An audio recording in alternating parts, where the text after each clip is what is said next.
Something fishy মতলব এখানে আমরা কিছু ফিশ আইটেম অ্যাড অন করেছি, যেমনি আমাদের নর্মাল মেনু থাকে, তো তার থেকে কিছু এক্সট্রা ফিশ আছে, যেমনি আমার কই মাছ আছে, আর পমফ্লেট আছে, আচ্ছা শ্রিম্প আছে, শ্রিম্প কারি, গোয়ান শ্রিম্প কারি আছে।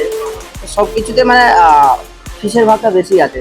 কিছু স্পেশাল মেনু আছে আমাদের, এমনি আপনার স্টার্টারে উইশ দিলে আপনি পেয়ে যাবেন তাওয়া পমফ্লেট, আর আপনি পেয়ে যাবেন কই মাছ উইথ মাক্খা গ্রেভি, আর মেন কোর্সে আপনি পেয়ে যাবেন গোয়ান শ্রিম্প কারি, মুড়ি ঘান্ট অ্যান্ড ট্যাংরা মাছের ঝাল।